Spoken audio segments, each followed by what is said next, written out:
Assalamualaikum warahmatullahi wabarakatuh. Perkenalkan, nama saya Prasetyo Putra Pratama dari Prodi Saintek dan jurusan Teknik Informatika. Sini saya akan menjelaskan tentang materi 1 sampai 6 yang telah diucapkan di PBAK hari pertama dan PBAK hari kedua. Materi pertama adalah akademik dengan materi Wakil Rektor 1 UIN Malang. UIN Maulana Maliki Ibrahim Malang terdiri dari 7 fakultas. Ada fakultas Humania, Syariah, Ekonomi, Saintek, dan Tarbiyah. Kini UIN Maliki sedang berada di tahap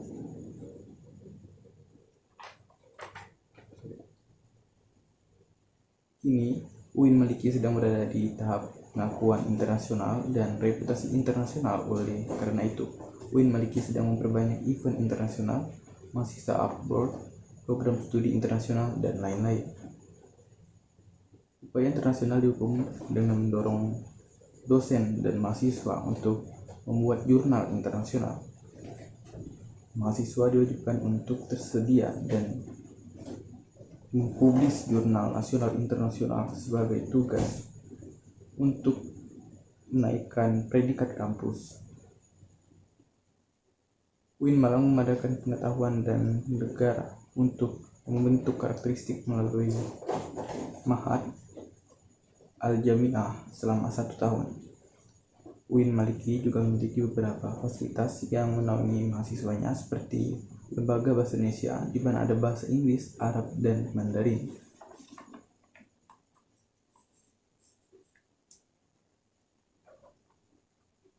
Kemudian untuk materi kedua.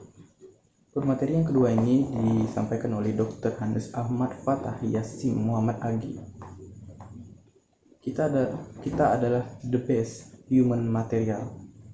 Mahasiswa baru harus mempercayakan diri baik secara mental dan spiritual dalam mengikuti perkemahan di UIN Malang.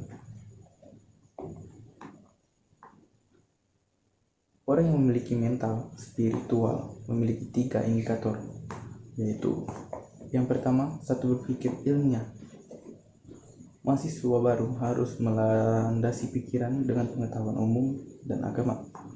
Kedua, berperilaku islami dengan cara tampil dengan style khas UIN Malang, yakni berpakaian islami dan tidak berambut gondrong, serta berbicara sopan sebagainya.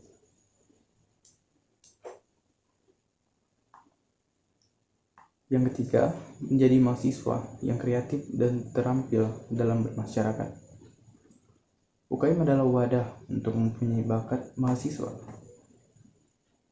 Jika akan lulus, mahasiswa dituntut untuk mengumpulkan SKKM, Satuan Kredit Kegiatan Mahasiswa,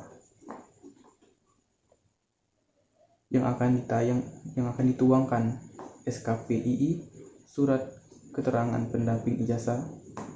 Hal ini dapat dari kegiatan non-akademik dengan skor minimal 250 poin.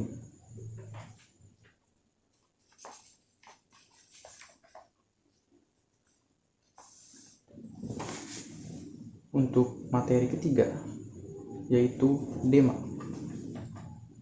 yang disampaikan oleh Dewan Eksekutif Mahasiswa. DEMA merupakan organisasi intrakampus atau OMLE yang merupakan lembaga eksekutif mahasiswa di layer universitas. Fungsi DEMA yang pertama, sebagai pelaksana program organisasi kemanusiaan. Kedua, sebagai lembaga yang mengkoordinasikan, menginstruksikan pelaksanaan kegiatan kemahasiswaan di tingkat universitas. Tugas DEMA yang pertama, melaksanakan program kerja organisasi yang sudah disepakati Senat Kemahasiswaan Universitas, mengkomunikasikan dan mengimpor kegiatan kemahasiswaan di tingkat universitas. Dan yang terakhir, melaksanakan koordinasi sinkronisasi kegiatan kemahasiswaan.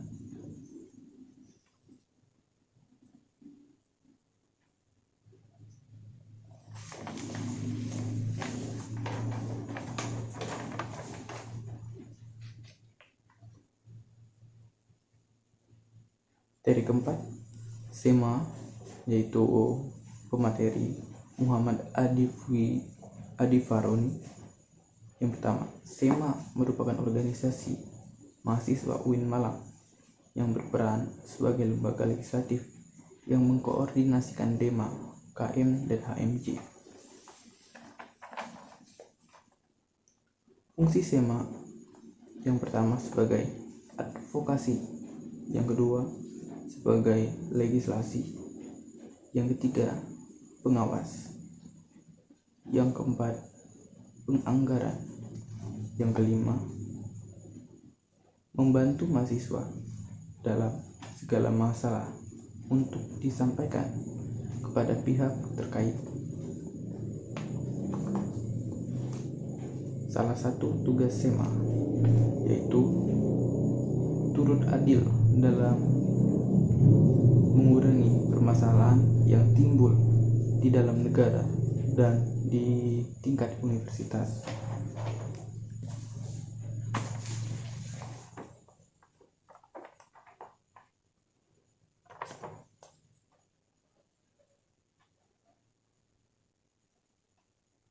Materi kelima, pembicara Muhammad Hasanuddin, wakil Muhammad anggota DPR RI.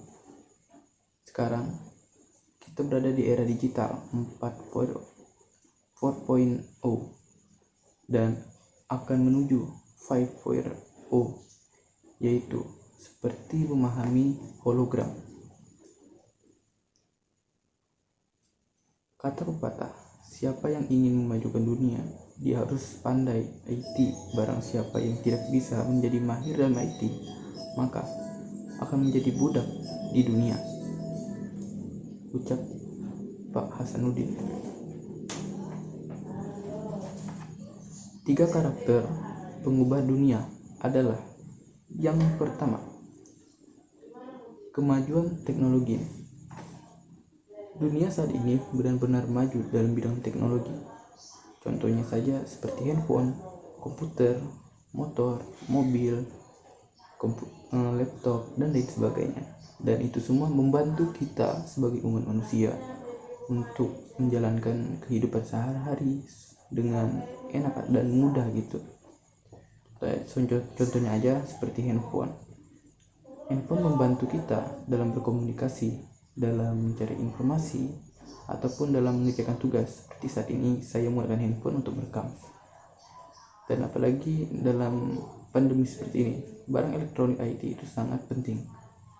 Contohnya laptop itu digunakan untuk post and conference, ataupun Zoom meeting untuk mahasiswa, ataupun Zoom meeting untuk anak SMA, SMP, dan SD mungkin. Jadi IT saat ini benar-benar penting dan pantas saja menjadi salah satu unsur untuk memajukan dunia. Yang kedua, agama. Kenapa sih agama ini penting dalam memajukan dunia? Karena seorang yang pintar tetapi tidak memiliki akhlak yang bagus, itu akan percuma saja, seperti yang dikatakan oleh Pak Nadiem Makarim. Dunia ini bukan kekurangan orang pintar, tetapi dunia ini kekurangan orang baik, orang yang jujur dan mau berbicara. Itulah kenapa kita di sini belajar agama, untuk membenarkan akhlak kita, untuk membenarkan kepribadian kita, supaya kita jujur, amanah, dan baik tentunya. Yang ketiga adalah pasar. Tentu saja pasar akan sangat berperan dalam memajukan dunia, karena jika tidak ada pasar, maka gimana dunia mau maju? Hampir sekitar 50% mungkin ekonomi di sini di dunia dimajukan oleh pasar. Beli sayur ke pasar, beli baju ke pasar, beli mainan mungkin ke pasar juga. Hampir segala sesuatu ada di pasar, baik itu pasar lokal atau pasar nasional, itu tetap akan menjadikan sesuatu yang bisa memajukan negara ini.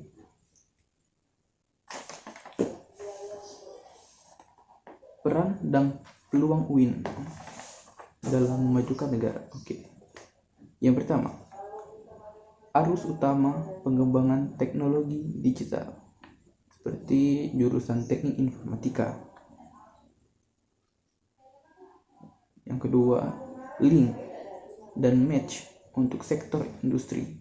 Maksudnya di sini adalah sebagai penghubung dan penyatuan dalam sektor industri. Yang ketiga, menjadi kekuatan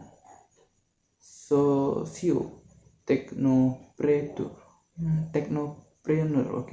Maksudnya menjadikan kekuatan sebagai sosial yang berentrepreneur atau sebagai sosial yang mempunyai jiwa entrepreneurship gitu. Yang ketiga, epicentrum ajaran agama inklusif, cara menjadi generasi yang unggul, yang menjadikan kita sebagai mahasiswa UIN Malang adalah salah satu siswa yang hebat di negara ini. Keagungan moral dan spiritual. Banyak sekali orang-orang pintar di Indonesia yang benar-benar pintar gitu, bisa menjawab seluruh soal dan mengerti segala pelajaran, tetapi sayangnya mereka tidak ada moral, mereka tidak sopan dengan orang tua, mereka tidak mau saling menolong. Terus apa gunanya mereka? Tidak bisa membantu kemajuan negara itu.